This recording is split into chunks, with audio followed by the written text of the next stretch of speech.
राक्षस राज रावण ब्रह्मा जी से वर पाकर घमंड से भर उठा। कुबेर को हराकर लंका का स्वामी बन बैठा। पुष्पक विमान उसने छीन लिया। यक्षों के भाग जाने के बाद राक्षस लंका में बस गए। रावण का आतंक पूरी दुनिया में फैल गया।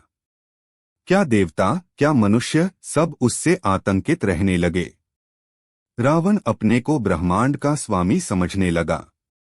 उसे लोगों को सताने में आनंद आता था। एक दिन वह पुष्पक विमान में बैठा विचरण कर रहा था। तभी बादलों के बीच जाते देवर्षि नारद जी दिखाई दिए।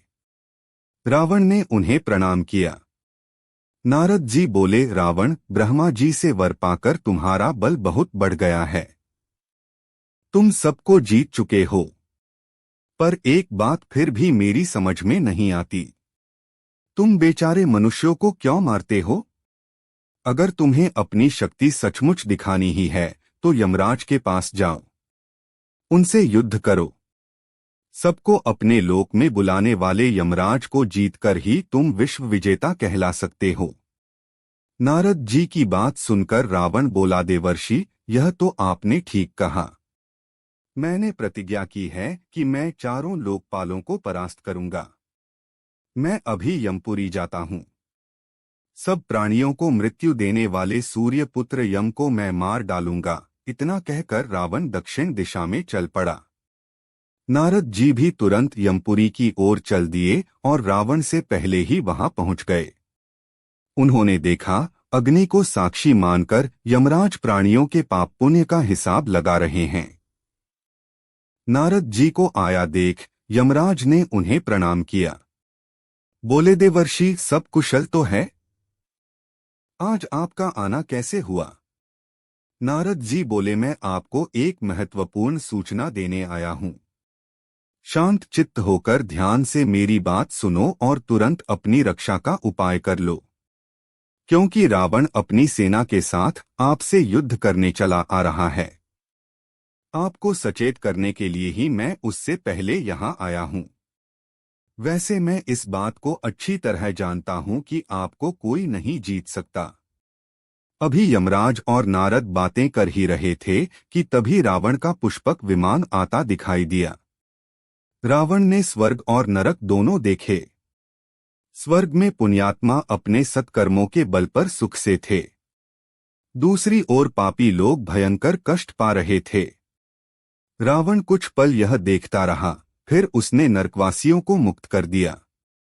यमदूतों ने उसे रोकना चाहा, पर रावण की शक्ति के आगे उन्हें हार माननी पड़ी। थोड़ी देर में यमदूत इकट्ठे होकर आए और रावण से युद्ध करने लगे। तब तक राक्षस भी आ गए थे। उन्होंने रावण के पुष्पक विमान को तोड़फोड़ डाला, लेकिन अगले ही पल पुष्पक विमान फिर पहले जैसा हो गया। यह ब्रह्मा जी का प्रभाव था। पुष्पक विमान बार बार तोड़े जाने पर भी नष्ट होने वाला नहीं था। यमदूतों और राक्षसों के बीच भयानक युद्ध होने लगा। कुछ यमदूत रावण पर भी शूलों की वर्षा करने लगे। उनके प्रहारों से रावण बुरी तरह घायल हो गया। पुष्पक विमान का तो कुछ न बिगड़ा, पर रावण परेशान हो उठा। उसका कवच कट गया। शरीर से रक्त बहने लगा। उसकी दशा देख राक्षस भी घबराकर भागने लगे। तब रावण ने ठहरो ठहरो कह उन्हें रोका और पाशुपत नामक दिव्य अस्त्र का संधान किया। छूटते ही वह अस्त्र आग की तरह जल उठा। सब तरफ चकाचौंध हो गई। पाशुपत के प्रभाव से यमराज के सैनिक धराशायी हो गए। एक भी न बचा। यह देख रावण जोर से हंसा और बोला, मैंने यमराज को जीत लिया। रावण का सिंहनाद सुनकर सूर्यपुत्र यम क्रोध से भर उठे। उनका सारथी तुरंत दिव्य रथ ले आया। स्वयं काल भी वहां उपस्थित हो गया। यह दृश्य देख देवता भी घबरा गए। दिव्य रथ में बैठ यमराज रावण के पास पहुंचे। यमराज ने प्रहार करके रावण को घायल कर दिया।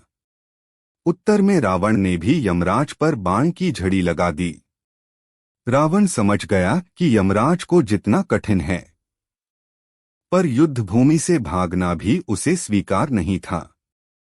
वह फिर से भयानक युद्ध करने लगा। इस पर काल ने कुपित होकर यमराज से कहा, आप मुझे अनुमति दें, मैं इस पापी को एक पल में मार डालूंगा। इस पर यमराज ने काल को रोका। बोले, तुम ठहरो, मैं इस पर कालदंड का प्रयोग करूंगा। यह कहकर उन्होंने रावण पर प्रहार करने के लिए कालदंड हाथ में उठाया तो चारों ओर अग्नि जल उठी। सब देवता भी यम और रावण के भयानक युद्ध को देख रहे थे। यमराज कालदंड से प्रहार करना ही चाहते थे, तभी पितामह ब्रह्मा वहां उपस्थित हो गए। उन्होंने यमराज का हाथ थाम लिया। बोले, रुक जाओ यमराज, कालदंड चलाने से पहले मेरी बात सुनो। मैंने रावण को वर दिया है कि यह देवताओं के हाथों नहीं मारा जाएगा। तब मेरा दिया वरदान असत्य हो जाएगा। वरदान की मर्यादा नष्ट हो जाए, यह ठीक नहीं।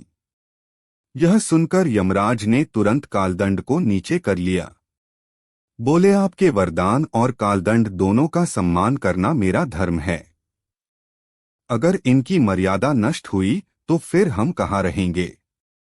और जब मैं इस निशाचर को मार नहीं सकता तो फिर युद्ध करने से क्या लाभ?